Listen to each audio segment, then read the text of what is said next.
I-edit mo na lang. Oh. Ayan, game. Parang, teka lang. Parang ang labo. Hi! Hi! Okay. Welcome to our first episode of Personal Relationships. And this is under the subject of personal development. And we hope that you will be enjoying our video for today, and you will be enjoying our discussion for today. But before anything else, let me introduce myself. I'm Kuya Chris. And I'm Ate Paulette. And we're going to be starting with our first discussion. And we're going to be talking about friendship. Okay. Let's start the topic about friendship. Okay, Kuya Chris, may mga kaibigan ka ba before? Siyempre, meron. Meron. Actually, marami Marami kami. kayong kaibigan. Yeah. Kaya lang, ang difference kasi nag-start ako ng mga kaibigan, wala kaming kaibigan babae. Kasi lahat kayo lalaki. Yun. And correct me if I'm wrong that you are studying in an exclusive school for boys, Yes, right? that's why I had a lot of friends that are mainly male or men. So how was it? It's a little. At first, it was very easy because we had the same interest. We had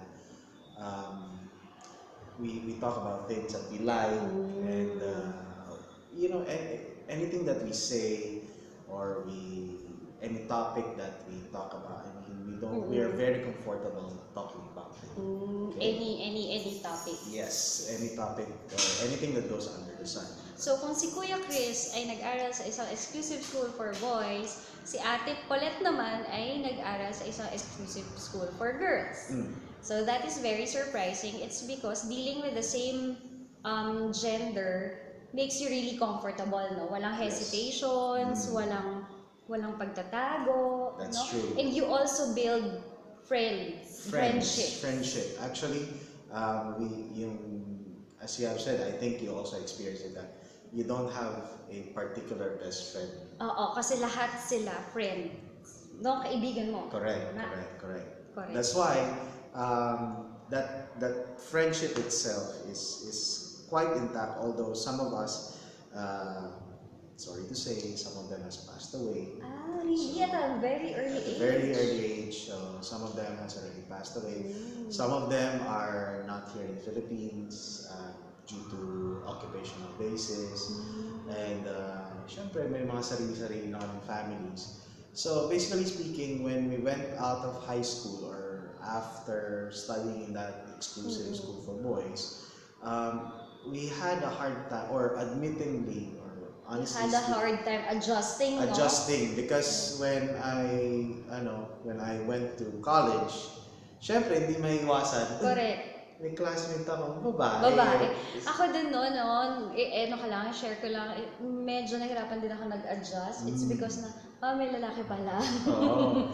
So, in your case, how did you, as you have said, sabi mo, may lalaki akong classmate.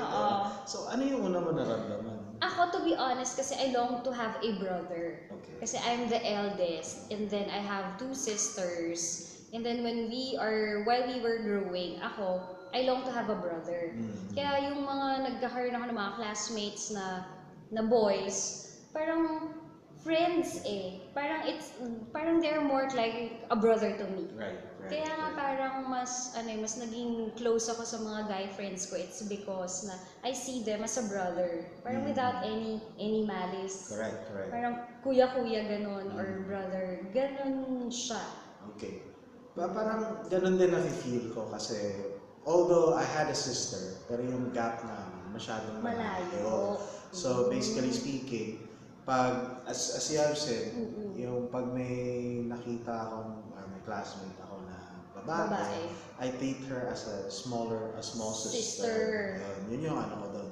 And basically speaking, pag may classmate ako or kunyari, pag medyo binata ka na, di ba? Nakukyutan ka, or may yung tinatawag ng mga lalaki ngayon is parang dig ko siya or type ko siya. So merong on my end, nung college ako, meron akong fear. Fear of what? Yung rejection. Yun naman. It's typical, no? In teenagers, it's typical that they feel they're afraid to be rejected. Correct. And Bakit? I mean, kung sa guy's point of view, takot kayong ma-reject. Like in such a way na parang naliligaw ka tapos you are rejected, ganon. parang ganun. Or merely, yung kunyari, naipagkwentuhan lang tapos lumalayo sa iyo. Yun parang, you feel that, ay, hindi ako gusto. Ano bang mali sa akin? Pero not necessarily na dapat gustuhin ka din niya. Correct. Tama ba? Parang ganun. If in the younger years. So, meron kang fear of rejection. Yun. So how do you handle that fear of rejection? Well, for me, kasi noon, nung bata-bata, iniiyak ako. Iniiyakan mo talaga. Hindi, joke lang. Pero ang ano ko doon is, kumbaga, I had a place to run that would be male barkada again. Male barkada. So you would always cling to your male friends. Correct. Okay. But in your case, Miss Paulette, as you have said, yung pagdating mo ng college, sabi mo, when you had, you had male classmates, syempre, ang girls, may ganun din feeling. Kasi I don't know during our generation kasi, parang we treat each other as brother and sisters. Okay. To be honest kung meron ng mali siya, not within the class, it's sa ibang batch. Yun, parang ganon. Correct.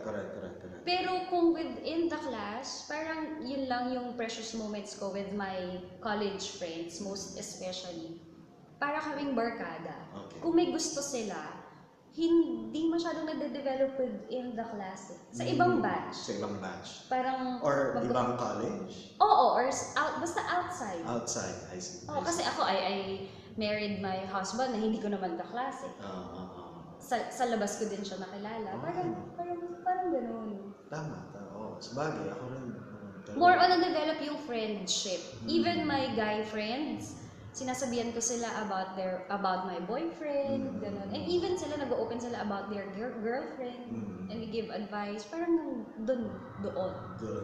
Which leads to our next topic, yes, which is love. So, how do you define love?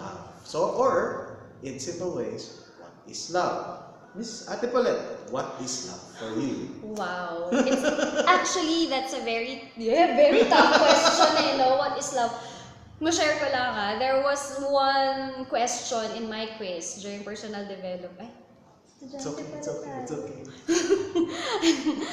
Parang how do you know if it's real love?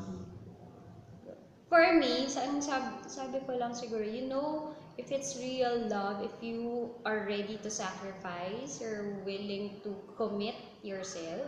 Love kasi doesn't necessarily mean romantic love, di ba? Parang it can be a love for a work, or for a friend, or a teacher, classmate. It's universal kasi sometimes, mostly, teenagers would connote that love is romantic. So there's something behind it. Right. Pero do you agree, Kuya Chris, that love is not only a feeling? So, ikaw, how would you define love? Ako, I'm defining love as the willingness to sacrifice and commit. You, how about you? I would say the same thing.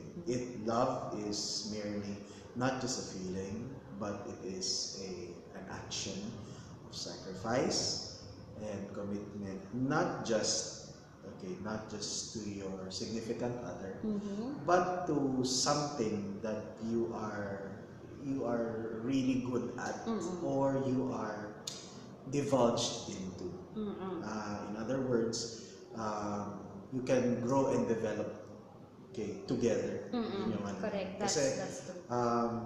I know we experience love in different ways. Right?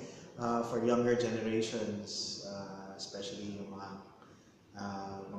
kaibigan natin, they would see it as something that's very, very important to them, that the other half or the other person must show their affection, or in other words, we call it maybe temporary love or infatuation.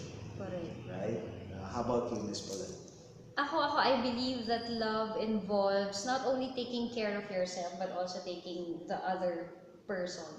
And also, you cannot give what you do not have. Right. Kumbaga, if you're going to enter in a romantic relationship, okay, it must be important that you also love yourself. Correct. Kasi pag nasaktan ka, feeling mo wala nang matitira sa'yo. Right. So, kailangan you love yourself first, pero not necessarily mean that you become selfish. Correct. It's just that if you understand yourself well, then kasi loving is you're giving parang a part of yourself to that person. Right. It's like sacrificing. They say your life. Yes. Oo. Parang ganun siya. Right. Kaya I just wonder, ano ba yung idea ng mga teenagers ngayon about love? Kasi Kuya Chris, no, napapansin ko lang na ang bilis nilang ma-in love. Correct. Ako, I will highly agree on that one. I mean, most of the teenagers now, when they fall in love, it's mostly physical. It's mostly of the appearance. Appearance. Uy, ang gwapo niya. Ang ganda niya. Ang ganda niya. O kaya cute siya. Uy, ang tayo ko, chinita. Yung parang ganun. Pero, on the other hand, I think teenagers now must realize that there is more than physical attraction. Okay? Physical attraction. Okay? Kasi, on our end, okay, especially for me, ang prinsipyo ko dyan, my principle on that one, is that youth can disappear. Paano kung hindi na siya maganda? Parang hindi na siya bata. Paano kung hindi na siya gwapo? Correct. Mahal mo pa rin. Yun. So, basically speaking, okay, what we are going to be leading into how should you express your love and commitment to another person. Okay, number one. Number one, is it a choice? Yes, love is a choice. Why do you say so? It's because that you get to choose it. Right. Diba?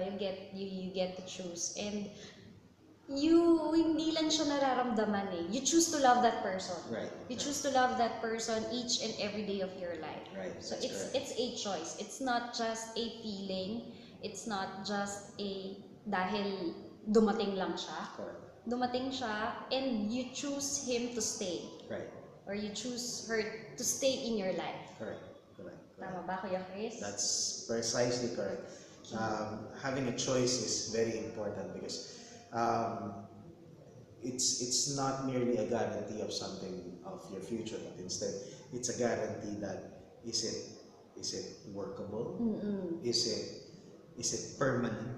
Yes. Because once it's there, especially when you get into matrimony or marriage, it's forever. Correct. Okay? Sinasabi nilang walang forever. Pero meron naman. Meron naman. Diba? Meron naman. But it's your choice. Okay. Next. Love involves trust and commitment. Nako. Trust. Big word. Big word. Teka Sabi po. nila, diba? Okay. Big word. Trust, hindi po ito yung ginagamit. Okay? This is a characteristic of a person that the other half believes and gives his whole heart and mind that he or she is safe with another person. Yes. But, ang trust ba palaging natutupad?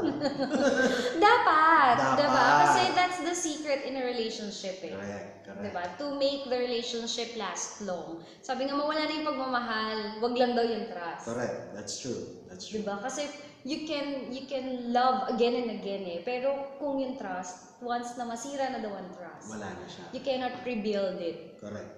Unless na may second chance. Correct. Diba? Pero kung marami ng chances, diba? Tapos sira pa rin. Oo, diba? Tapos how would you trust that person again and again? Correct. And in connection with trust is commitment. Okay? Because once a person trusts you, okay, once a person gives you their heart, their life, and everything else, okay, you have to show your commitment. When we Correct. say commitment, okay, we are talking about, just like what we have talked a while ago, your sacrifice, your time, and most especially yourself. Yes. Okay, which is not easy. Correct. Okay? Why? Because one of the things that people gets to misunderstand is once you have a partner, siya na lang yun. Okay? Hindi po ganun naman natin. When we say commitment, okay, you have to stay true. Yes. Okay? You have to be honest. Yes. And everything that you do must be told or informed to your partner. That's correct. Right, because if you don't have any commitment, then the trust will be broken. Yes. Okay? And that is what you call a serious relationship. Correct. In which some teenagers nowadays, they do not observe this. Correct. Parang it's just for the sake of having boyfriend or girlfriend. That's correct. That's why ako believe ako sa yung mag-asawa na nagpakasal because they were childhood sweethearts. Oo, diba? As in ever since they were Maliliit small, sila, yeah. no? Lalo na yung mga tipong 5 years old pa lang sila. Diba? Kaya high school sila. Parang buong buhay mo, no? Oo, diba? Kasama mo na siya. Okay. Correct. But, okay, moving on, okay, next to trust and commitment is, are you capable of sacrificing your wants for your loved ones? Ikaw, Miss Paulette, Yes. ano ang sinacrifice mo nung nagpakasal ka? Siyempre yung apelyido ko, di ba? Yung apelyido ko, di ba? Sinacrifice ko yun. Pero literally kasi when a girl get married, lahat ng IDs mo papalitan mo eh. Correct. Your family name, syempre. Aba, ang hirap pumila sa SSS. Oh. Magpalit ng passport. Oh, that's true. Diba? That's true. Yun. Pero literally, when I got married, there were a lot of sacrifices. Pero I'm blessed and I'm very thankful that I have a very supportive husband. Kasi hindi niya ako kinulong lang dun sa mundong gusto niya. Correct. That's very important din eh. Syempre, there are a lot of sacrifices like time kasi we do not get to see each other more often. Pero since there's trust and commitment, so parang parang sabi ko nga sa kanya, kahit hindi ako mag-text, ikaw pa rin ang nasa isip ko, ikaw pa rin ang nasa puso ko.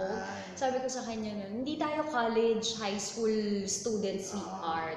So parang, I just want him to make sure that the relationship is really deeper kasi you already got married. That's correct. Yun. For me, sacrifice is for men or husbands. Ano bang na-sacrifice nun? Pampababae ba? Naku, marami. Number 1 dyan, friends. Bakit? Friends are always going to be there. The thing is that once you have a significant other, you have to show, most of your time With your family. Why? Mas kailangan ka na ng asawa mo or kung sino man ang kasama mo sa buhay at yung magiging family ninyo. True. Okay? Oo, nung binata ako, madalas barkada. Barkada lang ba? Ay, nako. Huwag na natin isama iba. Barkada. Marinig to ni Mrs. Oo. At meron dyan vices. Okay? Of course, vices are part of our lives. But when you have a significant other, you have to limit or better stop. Stop your vices. Stop your vices. And lastly, the most important one, especially pag naging husband ka na, you have to sacrifice whatever you have to your better half. Yes. Okay? Kaya kayo, pag nag-asawa kayo, lalo yung mga lalaki, mag-isip-isip kayo. Oo nga, lagi ko nga sinasabi sa kanila na in a relationship, hindi yan parang mainit na kanin na kapag sinubo mo at napasok ka, pwede mong iluwa. Correct, that's true. Even in a relationship, hindi naman ganun yun eh. So you have to work things out. That's true. Okay, next, you have to help each other. In what term ba, Kuya Chris, in helping each other? Nung mag-boyfriend-girlfriend kayo, how do you help each other? Ako, I learned to support her in any possible way. Me and my wife are both teachers, but our fields are very different. Of Kasi course, she's more academic. oo, no? kaya ako playful person ako. So basically speaking, ang support ko sa kanya is it's more of lighting up her day. Okay? Lightening up. Kasi mabigat na nga yung feeling niya sa loob ng classroom. Okay? Tapos, kung dadagdagan mo pa, correct. di lalong di ba? And the next one is, I learned you have to learn to support each other, especially when taking care of children. Correct. Okay? When you have your own children, it's not merely, oh, may pera ako, bilan na lang natin ng ganito. Hindi siya. Hindi ganong support. Hindi ganong support. You must help each other. To as much as possible, give attention to your children. Time. And playing with them, talking to them, helping them out with their homework, especially when they're in school, or just merely conversation. Okay, conversation. Okay, how about you, Miss Ate Paulette? Helping each other. How did you help each other? We help each other through, there are a lot of ways like from small to big, like, cooking, yun yung mga simple helping each other, doing household chores and anything. But most especially, when the relationship, siguro sa amin, when we got married, you help each other through finances. Right. Kasi hindi yan basta parang boyfriend-girlfriend lang na may pera ako may ngayon. pera ko, Oo, diba, ganyan. We usually what we do, we separate the bills. Yan, he pays for like certain utilities, and then I'll pay for something. Yan, mga ganyan. Pero siguro in a teenage relationship, helping each other also is helping that person to become better each day. Correct. Especially when it comes to characteristics. Yes. Bakit? It's very rare for a boyfriend to be responsible, right? Especially in teenage years. Correct. Ganyan, That's true. So as much as possible, teenagers, when you help out each other, it's more of helping out each other to grow. To grow and be a better person. Right. No? Right. Yun yung challenge Kaya nagkakamaraming short-term relationship among teenagers. Correct. Yung mga tipo 1 month lang. Oo, 1 month. Nagugulat ako. 1 month lang, 3 months lang. 3 months lang. Or ang siguro, the shortest na rin is parang 2 weeks lang yata. Oo, diba? Parang you just wasted your time, right. Your effort. That's right. Parang ganun. Although, if you're not yet ready, then do not commit. Correct. And then do not be involved in any relationship. Correct. You have to build love sa sarili mo muna. Correct. Now, moving on. Miss Ate Paulette, what is the hardest word that you can say to your better half? Listen to me. Yes, listen to me. Listen to me. Right. Yan ang kasi, boys kasi mas gusto nilang sila yung pinakikinggan. Tama? That's true. Pero they can hardly listen. Tama? Correct. Yan. This is our next, okay? Listen to each other. There is a big difference between hearing and listening. Okay? When we say hearing, naririnig mo lang. But when we say listening, you hear it, then you understand what the better half is saying. Correct. Pero surprisingly, Kuya Chris, ang linya sa akin ng asawa ko ito. Kasi sa amin dalawa, ako yung hindi marunong makinig. Promise! Totoo yun. Siguro, I don't know, it's because that I'm, ang daming nag-occupy sa utak ko, like the grades, students, and all. Kaya nga lagi niyang sinasabi, second na lang ako. Kasi, like for example, may na-text siya, ilang milligrams ang gamot ko. Lumipas na ang buong damag, hindi ka pa rin Tapos lagi niyang sinasabi, you do not listen to me. Siguro ako, as a wife, siguro yun yung kailangan kong i-develop. Pag-aralan. Siguro it's because kasi hindi kami laging magkasama. That is why parang, di ba minsan hindi mo na naiisip kung ano yung kailangan niya. Kaya pag may sinabi siya, parang ako feeling ko na lang parang utos na lang. Ganun na lang. So parang may misconception, Oo, misunderstanding. nagkakaroon ng misunderstanding if you do not listen to each other. Which is true. Ganyan din ako dati. Ang sinasabi lang ng misis ko, pasok dito, labas sa kanila. But, bukod doon, meron pa akong sasabat. Yan. May argument pa. May argument pa. That's why, one of the things that I've learned is to close my mouth first And listen. Kasi, especially when you have your own children and you just do the same thing, hindi kayo magkakaintindihan. Hindi kayo magkakaintindihan. I guarantee you, whatever things that your children, your wife, your girlfriend is telling you, you won't understand if you open your mouth. Okay. So, I think that's the end of the first episode that we have, Kuya Chris. And I think it was a very interesting. Yeah, it's a very, very interesting topic because love is in the air and we Yes. all feel love, right? Everyone feels love. Yes. So, for all listeners out there, for all viewers, we hope you enjoyed our short discussion on personal relationships that focus on friendship and love. And I hope to see you on our next episode. Again, this is Kuya Chris. And I'm Ate Paulette. And see you. See you. Bye-bye.